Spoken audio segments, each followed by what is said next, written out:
네, 오늘 글로벌 픽 순서는 길금희 기자와 함께합니다. 어서 오시죠. 안녕하세요. 첫 소식 보겠습니다. 뉴욕 선제검사위에 키트 600만 개 제공. 미국 학교들이 오미크론 변이 때문에 고생을 하고 있는데 뉴욕시가 선제검사를 하는 모양이군요. 그렇습니다.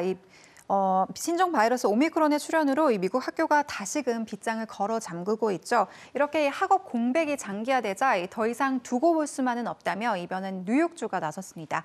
주정부가 키를 쥐고 모든 학교에 일괄적으로 선제 검사를 실시하기로 한 건데요. 캐시 호텔 뉴욕 주지사는 현재 600만 개 검사 키트를 확보했고 이 중 200만 개를 이번 주 내에 뉴욕시에 우선적으로 공급하겠다고 밝혔습니다. 네.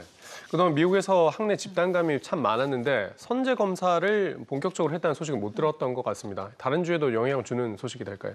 맞습니다. 학기가 시작하면서 문을 열었지만 학교가 백신 접종 독려를 위해서 그동안 이런저런 이벤트를 벌인 것과는 다르게 선제 검사에 있어서는 상대적으로 소극적인 편이었는데요. 학부모들의 비난이 잇따르자 뉴욕주가 먼저 예산을 적극적으로 투입한 것으로 해석되고 있습니다. 이번 결정에 뉴욕시는 선제 검사 결과에 따라서 확진자들을 격리하고 되도록 빨리 학교 대면을 재개하겠다는 입장을 추가로 내놨는데요. 선제 검사로 학내 감염률이 얼마나 줄어들지 또 계속해서 대면 수업을 재개하는 학군이 얼마나 늘어날지도 관심사가 되고 있습니다. 네, 이번 조치로 확산세를 좀 막을 수 있을지 지켜보도록 하고요. 두 번째 소식 보겠습니다. 정치살인 대학생의 집단 사형 선고. 자, 이건 어느 나라 얘기입니까? 네, 오늘은 다소 무거운 소식들이 이어지고 있는데요. 우리에겐 이름은 익숙하지만 조금은 생소한 나라죠. 방글라데시가 학생들의 정치 폭력으로 몸살을 앓고 있습니다. 지난 28일 외신에 따르면 방글라데시 명문대 학생들은 정치적 살인 혐의로 무더기 사형을 선고받았는데요. 이 사건은 지난 2019년으로 거슬러 올라갑니다. 당시 방글라데시에서는 정부를 비판하는 글을 SNS에 올렸다는 이유로 한 학생이 여권 청년 단체에 의해서 살해되는 일이 벌어졌었는데요. 일명 아브라르 파하드 사건.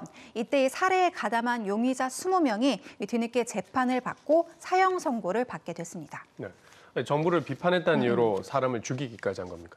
그렇습니다. 이때 숨진 학생 파하드는 페이스북에 정부의 외교 정책을 비판하는 글을 올렸다가 변을 당했다고 알려지고 있는데요.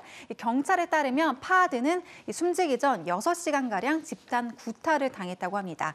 방글라데시에선 뒤늦게 사형 선고가 알려지면서 사법 정의가 실현됐다는 평가가 이어지고 있는데요. 하지만 아직까지 과제는 남아 있습니다.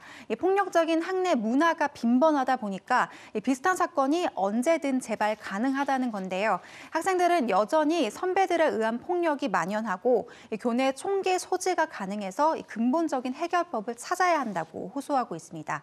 실제 방글라데시는 1971년도부터 교내 총기 소유가 합법화된 나라인데요. 학생들의 피해 호소가 잇따르는 만큼 정부도 제도 보완을 적극적으로 마련해야겠죠.